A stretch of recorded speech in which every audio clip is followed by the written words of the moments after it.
Bismillahirrahmanirrahim. Assalamualaikum warahmatullahi wabarakatuh. Alhamdulillah, assalatu wassalamu ala rasulillah wa ala alihi wa sahbihi wa man wala wa ba'du. Saudara-saudariku, semoga kita semua senantiasa disehatkan, dirahmati, dan kita bermohon diampuni segala dosa-dosa kita oleh Allah Subhanahu wa ta'ala. Mohon izin kita coba langsung lihat apa yang teman-teman sampaikan. Bismillah. Dari Fulan, ya, saya tidak perlu sebutkan namanya, kita langsung saja. Assalamualaikum. Waalaikumsalam warahmatullahi wabarakatuh. Ustadz, izin bertanya, apakah hukum berkorban sedangkan orang tersebut belum diakikah ketika masa kecilnya? Mohon penjelasan. Makasih Ustadz. Baik, ya, semoga Allah rahmati saudara atau saudari kita ini beserta keluarganya dan menyertakan kita dalam pemberian rahmat Allah dimaksud. Pertanyaan ini saya duga juga mewakili sebagian saudara-saudari kita yang punya pertanyaan atau persoalan yang serupa, atau boleh jadi ini pun nanti akan bercabang kepada persoalan lain seperti apakah boleh korban disatukan dengan akikah dan hal-hal sejenis lainnya.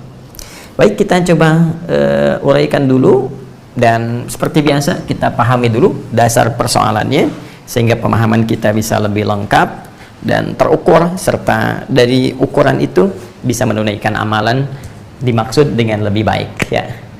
Ya, kita punya persoalan akikah di sini, oke, yang terkorelasikan dengan korban. Kita akan pahami dasarnya dulu dari sini, ya, sehingga nanti dari dasar pemahaman ini kita bisa lebih memahami dan menyimpulkan hukum yang disampaikan oleh para ulama kita. Satu, persoalan terkait akikah. Kita lacak dulu keterangan para ulama kita yang tersambung dengan petunjuk Rasulullah SAW terkait bab akikah ini.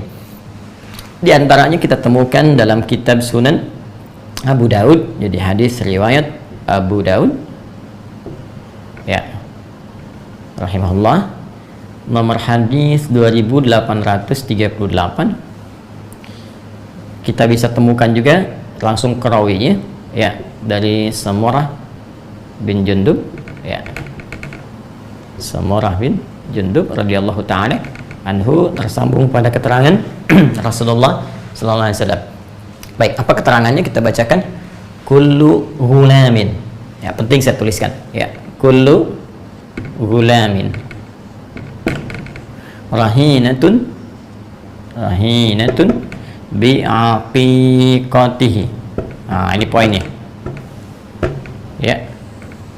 Tuzbahu, keterangan kedua, tuzbahu yauma sabi'ihi. Ini yang penting yang keduanya. Kemudian wa yuhlaqu wa yusamma. Ini tambahannya, wa yusamma. Ini poinnya. Kullu ghulamin, setiap anak itu. Ini segaris, ya, setiap anak itu.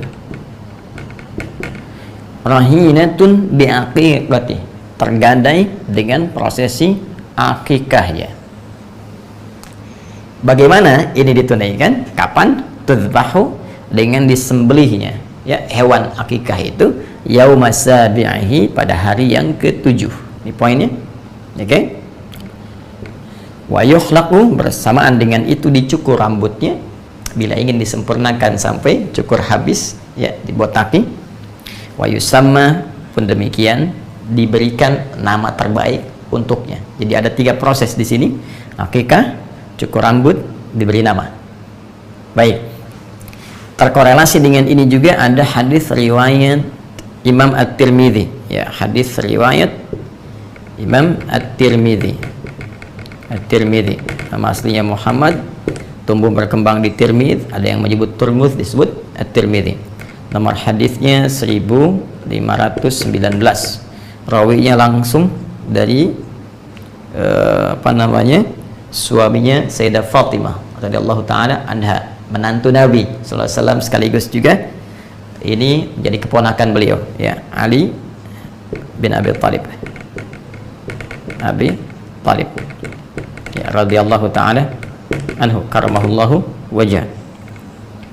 Disampaikan qala aqta Rasulullah sallallahu alaihi wasallam 'anil Hasani bisyatin. Rasulullah SAW pernah melangsungkan akikah ya untuk cucu beliau Al Hasan ya. Pada kambing pertamanya beliau berkata kepada Sayyidah Aisyah. Jadi ada proses akikah di sini, kemudian ada proses perintah beliau kepada Sayyidah Fatimah ya. Saya evaluasi, beliau berkata kepada putrinya Sayyidah Fatimah radhiyallahu taala anha, apa perkataan beliau? Perhatikan kalimatnya, ahliqi, cukur rambutnya, wa tasaddaqi bi zinati sya'rihi bi fiddatin. Kemudian bersedekahlah dengan hasil timbangan cukuran itu dengan perak yang serupa atau yang senilai dengan hasil cukuran itu. Dan tentunya diberi nama pada saat itu dengan Al Hasan. Jadi di sini ada akikah, ada juga prosesi cukur rambut. Ini penting nanti saya sampaikan terkait dengan penafsiran waktu prosesi akikah. Teman-teman sekalian, fokus di sini. Pertama, Nabi menyampaikan terkait akikah, kullu gulamin, setiap anak itu. Kata gulam biasanya dalam bahasa Arab itu dilekatkan pada anak dari mulai dia tumbuh ya, menjelang sampai menjelang baligh. Jadi belum sampai ke baligh ya, belum sampai ke baligh, belum baligh. Jadi kalau dia masih dalam kandungan janin, terlahir kemudian disebut maulud ya. Quran surah kedua ayat 233 ya, Nabi menyampaikan sallallahu alaihi wasallam langsung firman Allah Subhanahu wa taala dari Al-Qur'an. Ya, apa firmannya? Wal walidatu yurdi'na auladahunna haulaini kamilaini liman arada ayyutimma radha'ah wa 'alal mauludi lahu. Ya, ini menunjuk kepada ayah yang baru diberikan karunia anak, disebut mauludi lahu. Ini sebagai berkah kepada orang tuanya. Jadi ketika anak itu lahir disebut dengan maulud, yang baru dilahirkan, lalu dari situ berproses menjadi sobi, bayi ya, lalu tumbuh kemudian sampai menjelang balik disebut dengan gulam. Jadi dari anak itu mulai terlahir terus sobi gitu kan, dari terus usia sehari, 2 hari, 3 hari, nah kemudian sampai menjelang balik, nama umumnya disebut dengan apa? Gulam. Baik. Ustaz, gimana kalau ada namanya gulam gitu? Apakah belum balik? Nah mungkin ini pemaknaan berbeda ya, tapi secara umum namanya demikian. Nah, rahinatun, tergadai ia, kemudian biaqiqati, dengan proses akikahnya. Saya mau sampaikan ini dulu teman-teman ya. Akikah ini asal katanya dari kata aqqa, tadi ditemukan di sini di At-Tirmidzi nomor hadis 1519 dari sahabat Ali bin Abi Thalib. Beliau berkata aqqa Rasulullah sallallahu alaihi wasallam. Ini aqqa ya, Rasulullah sallallahu alaihi wasallam. Sifatnya, keadaannya disebut dengan aqiqah. Aqqa itu asal katanya memotong, membelah ya, menyembelih kalau kita sekarang lakukan terhadap hewan, tapi asalnya memotong. Aqqa ya, memotong, membelah, memisahkan. Dari mana akar kata ini muncul? Ini yang paling menarik. Jadi diksi yang disampaikan dari ketentuan syariat itu begitu istimewa ya, bukan pilihan kata biasa, tapi nanti terkait dengan hikmah-hikmah tertentu. Saya mau gali dulu sedikit teman-teman sekalian ke atas. Jadi ketika manusia tercipta dengan sempurna kemudian terlahir, selain fisiknya disempurnakan, Quran surah 95 ayat yang keempat, laqad khalaqnal insana fi ahsani taqwim, kemudian juga diberikan perjalanan kesempurnaan akal, dari mulai informasi dari telinga sampai ke mata, sampai ke pikiran, sampai akal sempurna. Pun demikian jangan lupa ada kesempurnaan dari inti kehidupan, roh, jiwa, nafasnya. Nah, jiwa kita ini menjadi sempurna ketika kita mulai kemudian menjalani kehidupan usia 4 bulan, kemudian dilahirkan. Saat kesempurnaan ini terjadi, ada 2 potensi yang melekat dalam jiwa itu. Satu potensi baik disebut dengan takwa, yang kedua potensi kurang baik disebut dengan fujur, nama lainnya nafsu. Ini nanti bisa kita lihat di Quran surah ke-91 Asy-Syams ya, ayat ke-7 sampai dengan 10 ya. Wa nafsi wa ma sawaha, ketika nafas itu telah tercipta dengan sempurna, fa alhamaha fujuraha wa taqwaha, maka dengan kesempurnaan itu diilhamkanlah kemudian ada jiwa fujurnya, jiwa takwanya. Takwa potensi kebaikan ya, di sini puncaknya ada, dibisikkan oleh para malaikat. Fujur itu potensi hal yang kurang baik, lawan dari takwa. Jadi kalau ada jujur, ada bohong ya, kemudian ada tawadhu, rendah hati, ada sombong, demikian seterusnya Yang fujur ini didesain oleh Allah untuk menjadi katalis, ya, supaya yang baik-baiknya ini bisa muncul. Sebab kalau nggak ada yang ini, yang satu ini fujur, jadi nggak akan bisa naik.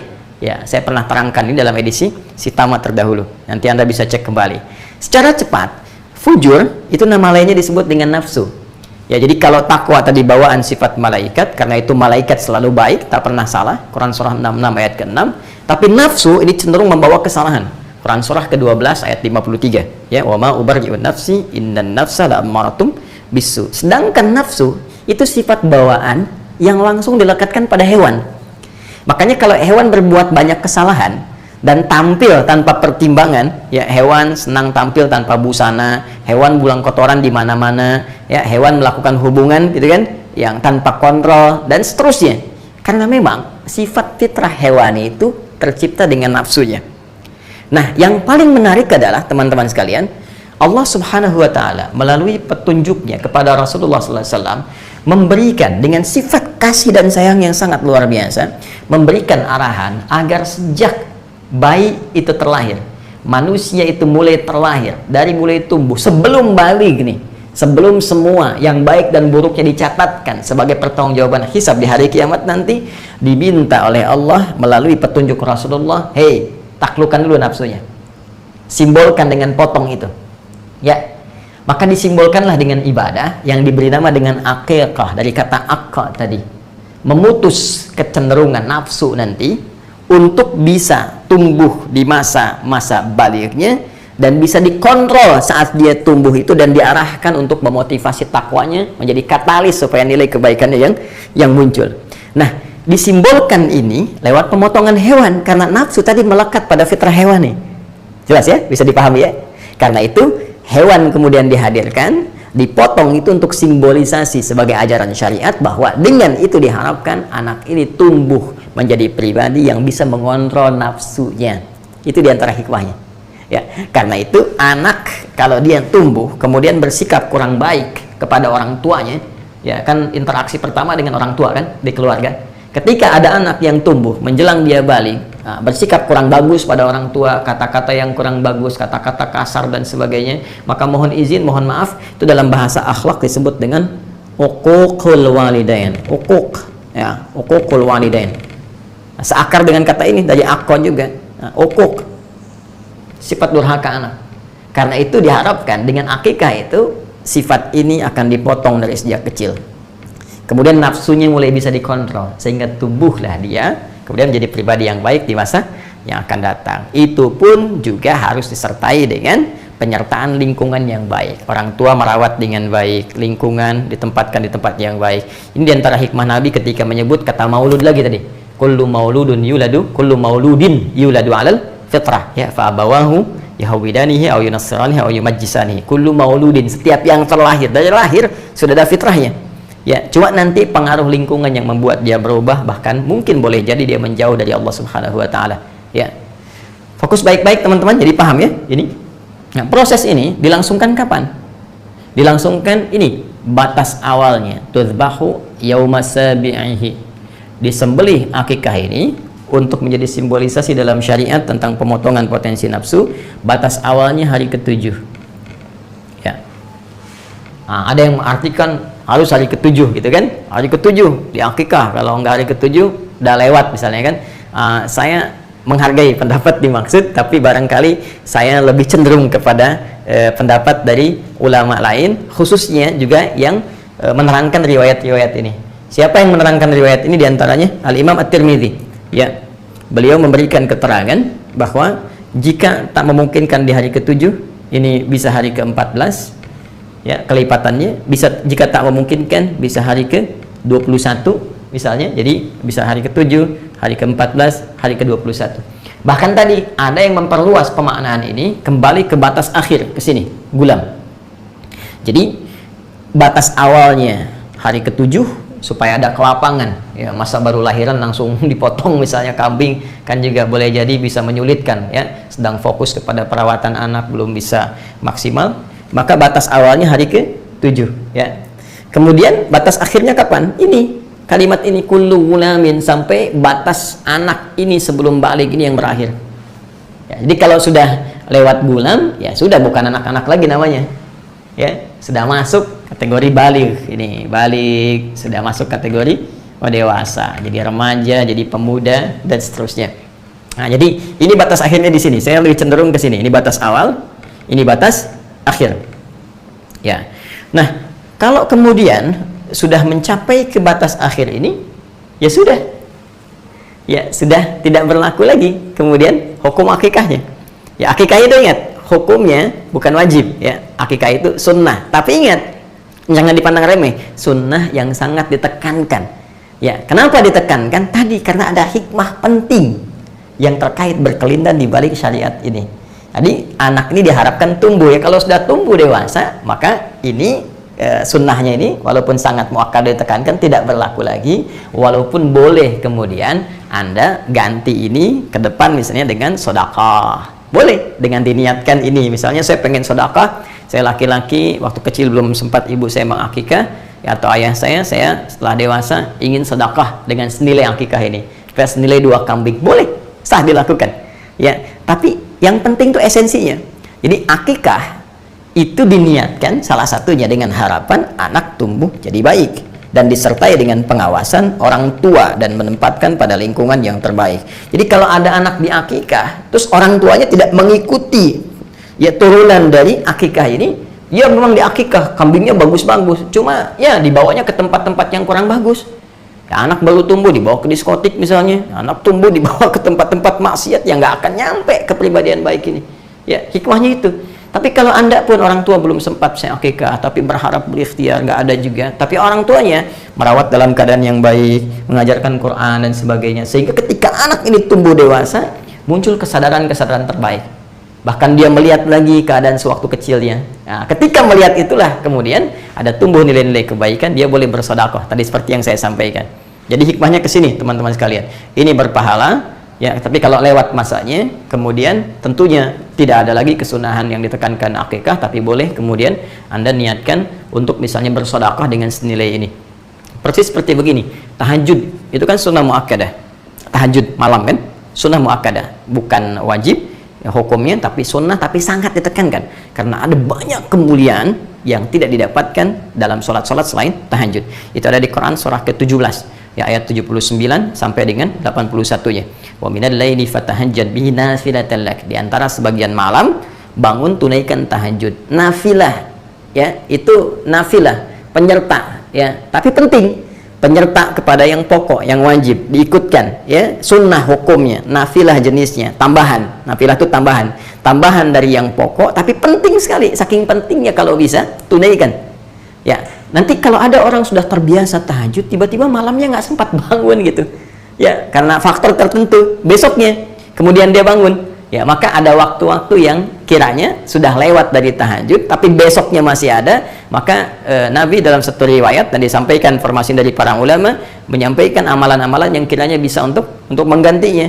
Misal dengan apa? Menambah di sholat duhanya, ya, ditambahkan jumlah bilangan rakaatnya. Ya, kalau tidak pun lewat dari bilangan duha itu sampai ke zuhur, kan sudah lewat dari waktu duhanya, ya. Karena dari itu dia mungkin bisa ganti dengan perbanyak sedekah, banyak baca Quran, walaupun tentunya amalan ini tidak disamakan dengan tahajud, tapi niat itu yang diukur oleh Allah Subhanahu wa taala dan kesungguhannya untuk bisa menunaikan amalan-amalan dengan baik. Dan bahagianya kita, amalan itu ditimbang, dinilai oleh Allah berdasarkan niat dan kesungguhan.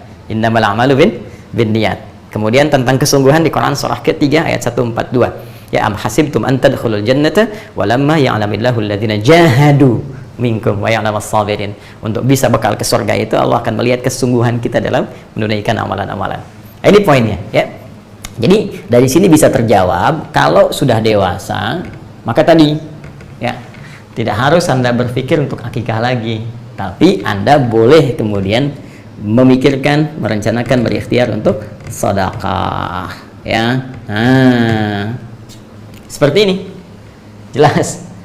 Dan sedekah yang paling bagus ya diantaranya waktu-waktu seperti ini bisa memperbanyak infak atau Anda alihkan kepada kurban tadi, ya, kurban teman-teman sekalian. Ini poinnya, ya. Sudah, kalau tadi mau spesifik niatkan sedekah saja, dan sedekah untuk dulu akikah saya yang belum sempat terlaksanakan. Ya, kemudian Anda pilihan terbaik sekarang, ya sudah, saya mau sendiri saja kemudian untuk menunaikan ibadah kurbannya. Nah, sekarang muncul pertanyaan kedua, Ustaz, bisa nggak saya satukan kurbannya dengan akikah ini? Baik dalam kasusnya serupa di sini, misal lahiran anak pas menjelang Dzulhijjah, ya kan? Begitu lahir, pas waktu-waktunya mau kurban. Bisa nggak di hari ke-7 ini, atau kelipatannya misalnya, saya sekalian kurban, sekalian akikah? Ya, atau tadi, saya mau sedekah, bisa nggak disamakan sedekah dengan kurbannya? Nah, di sini, para ulama terbagi pada dua pendapat utama. Yang pertama, teman-teman sekalian, ada di kitab Musannafnya Ibnu Abi Syaibah, ya, Musannaf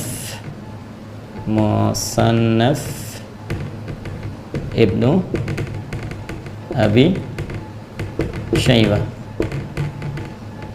ya, itu keterangan bahwa pendapat pertama diwakili oleh kalangan mazhab Hanafi, kemudian Hambali, juga ada juga pendapat dari Imam Al-Hasan Al-Basri, ya, Hasan Al-Basri, juga ada tambahan dari Ibnu Sirin, ya, yang cenderung pada pendapat bolehnya menyatukan dua ibadah ini, ya, dengan satu pelaksanaan. Ya, secara inti boleh kurban misalnya, ya, sekaligus dalam kurban itu disatukan dengan niat akikah.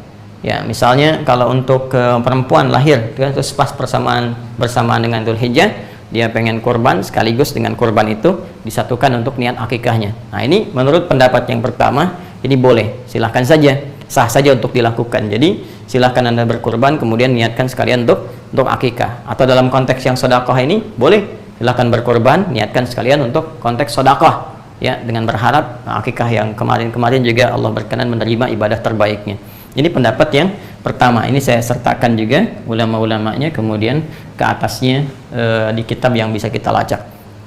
Kemudian yang kedua, teman-teman sekalian, ya, ada juga pendapat dari kalangan ulama Malikiyah,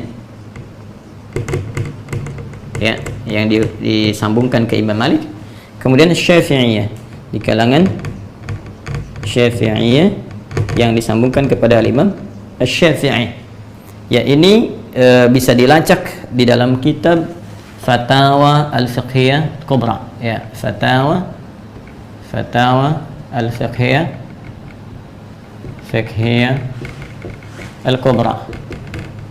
Al-Kubra karangan Ibnu Hajar Al-Haytami.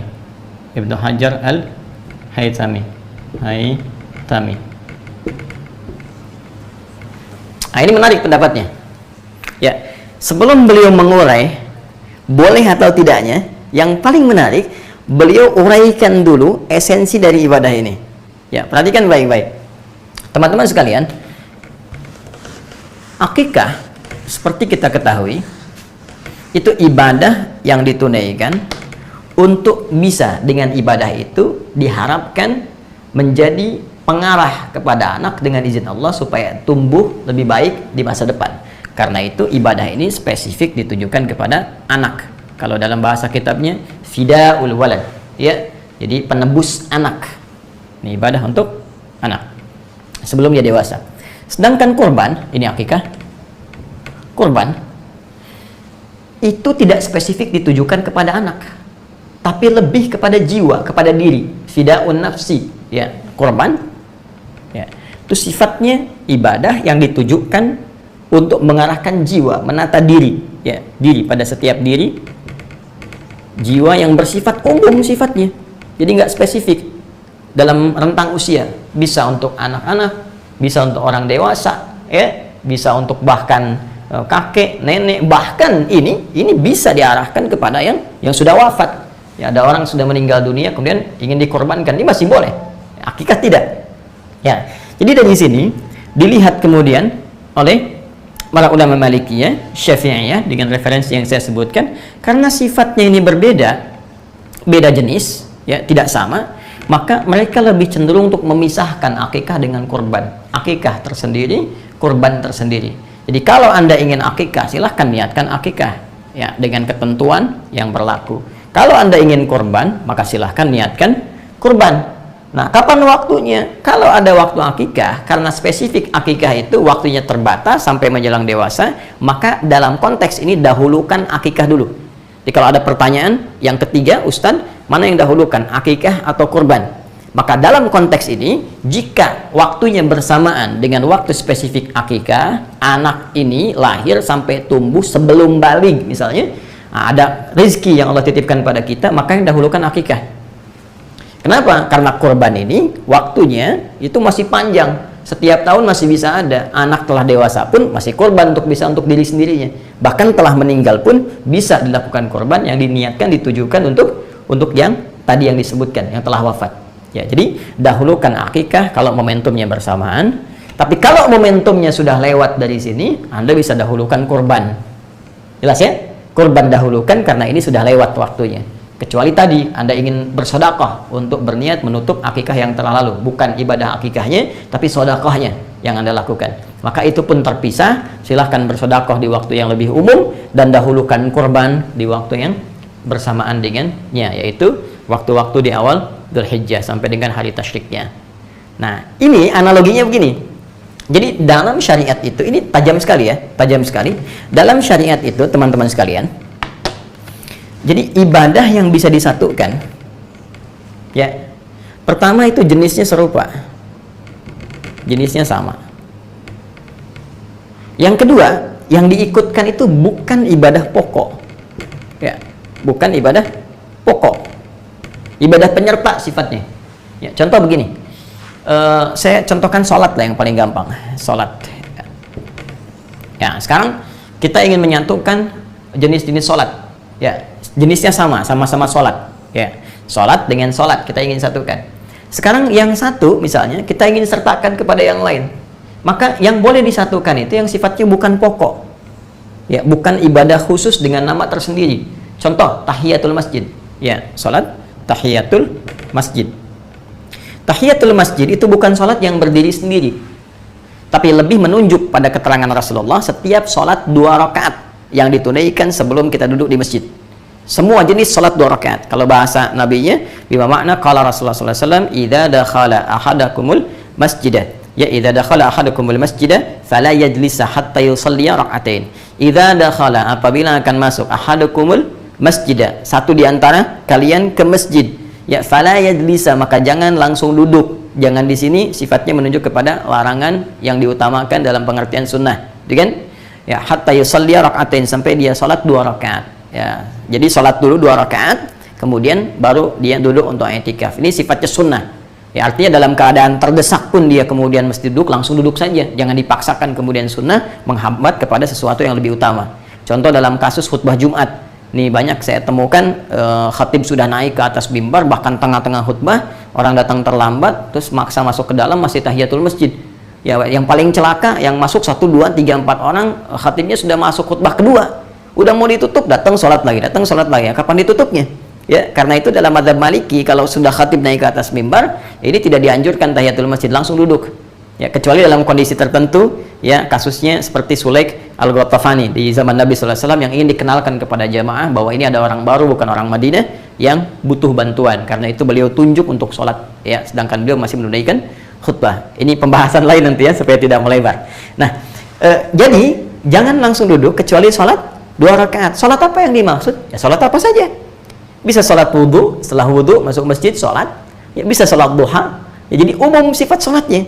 Di setiap sholat yang ditunaikan saat masuk ke masjid 2 rakaat itu sama dengan nilainya tahiyatul masjid. Karena itu tahiyatul masjid itu bisa dimasukkan ke dalam setiap sifat sholat apapun yang ditunaikan sebelum duduk. Jadi kalau sudah Anda masuk misalnya, ya sudah, nggak usah Anda tunaikan satu sifat. Ya, contoh begini. Mohon maaf ya, ini untuk simpel ya penyatuan. Anda datang subuh ke masjid, masih ada waktu 5 menit sebelum qamat, kan? Ada sebagian saudara kita yang ketika masuk tahiyatul masjid dulu. Setelah itu salat sunnah qobliyah, ya. Tidak dilarang, sah-sah saja boleh, silahkan. Tidak ada masalah di sini.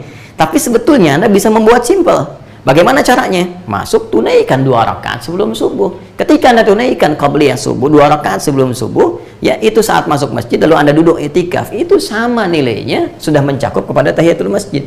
Ditunaikan 1 sholat sudah mencakup 2 sholat di sini, ya, disatukan dalam satu ya syariat yang sama, dalam satu pelaksanaan yang serupa. Jadi sisanya tahiyatul masjid digabungkan dengan tadi qabliyah subuh, ya niatnya qabliyah subuh, penamaannya sudah masuk tahiyatul masjid dengan sifatnya. Dari situ sisa waktunya Anda gunakan untuk berzikir, bisa berdoa, kan mustajab ya di antara adzan dengan iqamah. Ya, dengan demikian Anda teruskan amalan-amalan lainnya. Ini menyatukan 2 jenisnya sama-sama sholat, yang satu bukan pokok.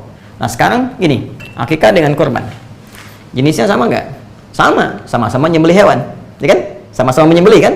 Bahkan hewannya bisa sama, kambing kan sama kan? Baik, kambing dan sejenisnya itu bisa ada kesamaan. Cuma sekarang, apakah yang satu pokok, yang satu bukan, atau dua-duanya pokok, satu ibadah yang terpisah? Nah, ternyata setelah diteliti, ini dua-duanya menjadi pokok dan 2 ibadah yang terpisah. Kurban, akikah. Bahkan batasnya tertentu. Akikah punya batas, kurban juga punya waktu tertentu yang boleh jadi tidak sama dengan batas akikah. Karena ketidaksamaan ini, maka ulama Malikiyah, Syafi'iyah tadi yang disampaikan dalam Fatwa Al-Fiqh Al-Kubra, kayak Syekh Ibnu Hajar Al-Hitami mengatakan lebih cenderung untuk dipisahkan, ya, dengan waktu-waktu tertentu seperti tadi uraian telah saya sampaikan. Ya, Syekh Utsaimin di sini cukup bagus, ulama kontemporer.